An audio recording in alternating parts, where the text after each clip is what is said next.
Sa tala ng Department of Education, mahigit 700 mga estudyante sa Pilipinas ang biktima ng bullying noong 2012 hanggang 2013. Kaya naman bukod sa DepEd, magbabantay na rin daw ang mga pulis laban sa iba't ibang uri ng karahasan at bullying sa loob at labas ng eskwelahan.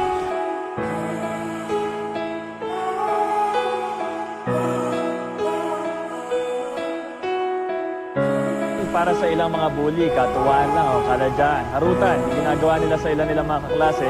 Pero sa mga biktima ng bullying, hindi natin masabi yung lalim ng epekto nito para sa kanila.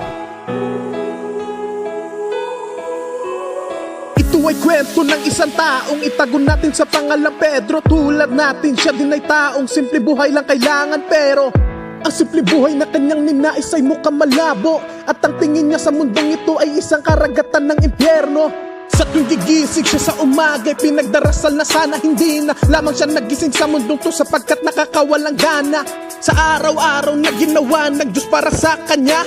Ni minsan ay hindi niya naranasan kung paano nga ba ang maging masaya. Laging tanong sa kanyang isipan, ano ba ang nagawang kasalanan? Bakit nga ba laging nararanasan ng ganitong kapalaran? Kota na siya sa mga kutya na lagi niya naririnig. Araw-araw ay puro pasa at laging basag ang bibig. Isang araw siya'y umuwit, walang tigil sa pagpatak. Ang kanyang luha, blanco ang utak dahil sa sobrang niyang kakaiyak.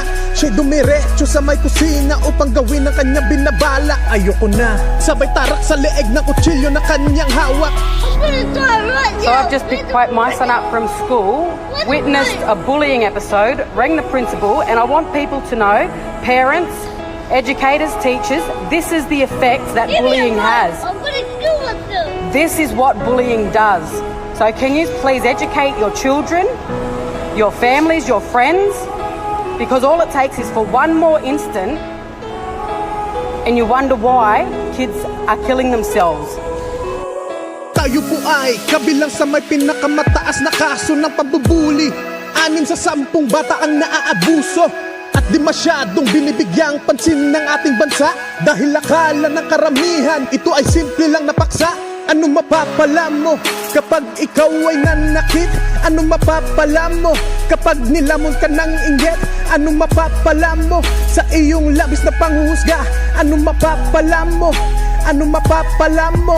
Ano mapapala mo kapag nanira ka ng di mo gamit? Anong mapapala mo kapag patuloy ka namang iipit? Anong mapapala mo sa iyong pagiging mapangmataas? Anong mapapala mo?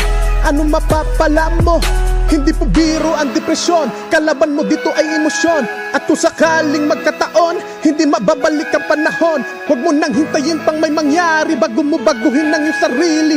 Palagi mo nalang tatandaan na nasa huli ang pagsisisi.